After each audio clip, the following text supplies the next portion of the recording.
ഇവിടെ പ്രസ് ഉണ്ടാക്കി, ഇവിടെ അച്ചടിച്ച് ബൈബിൾ മാത്രമല്ല നിഘണ്ടുകൾ, വ്യാകരണങ്ങൾ നമ്മുടെ മുന്നിലേക്ക് എത്തിച്ച ക്രിസ്ത്യൻ മിഷണറിമാർ. ആദ്യം ചതുരവടിവിലുള്ള അക്ഷരങ്ങളായിരുന്നെങ്കിൽ ആ ചതുരവടിവ് മാറ്റിയതും ഉരുണ്ട വടിവത്ത അക്ഷരങ്ങളിലേക്ക് എത്തിച്ചതും ക്രിസ്ത്യൻ മിഷണറിമാരാണ്. അതിനുശേഷം നമ്മളെ പത്രം വായിക്കാൻ പഠിപ്പിച്ചതും ക്രിസ്ത്യൻ മിഷണറിമാരാണ്.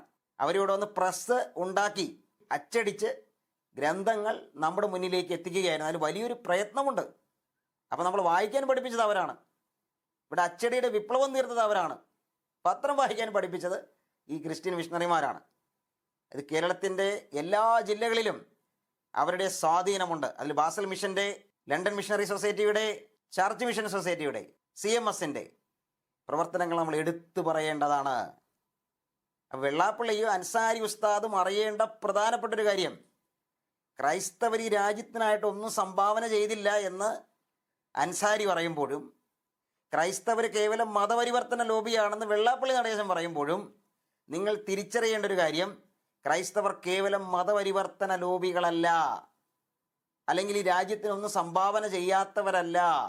പിന്നെയോ അവർ ഈ രാജ്യത്തെ തന്നെ മാറ്റി മറിച്ചവരാണ്, വായിക്കാൻ പഠിപ്പിച്ചവരാണ്.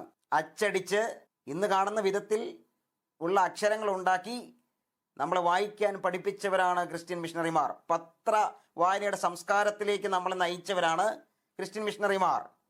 അത് മറക്കരുത്. കേവലം മതപരിവർത്തനമല്ലായിരുന്നു അതിന് ലക്ഷ്യം. വിദ്യാഭ്യാസം ഉറപ്പുവരുത്തിയത് ക്രിസ്ത്യൻ മിഷണറിമാരാണ്. വായിക്കാനും പഠിക്കാനുമുള്ള എല്ലാവരുടെയും സ്വാതന്ത്ര്യത്തെ ഉറപ്പുവരുത്തിയത് ക്രിസ്ത്യൻ മിഷണറിമാരാണ്.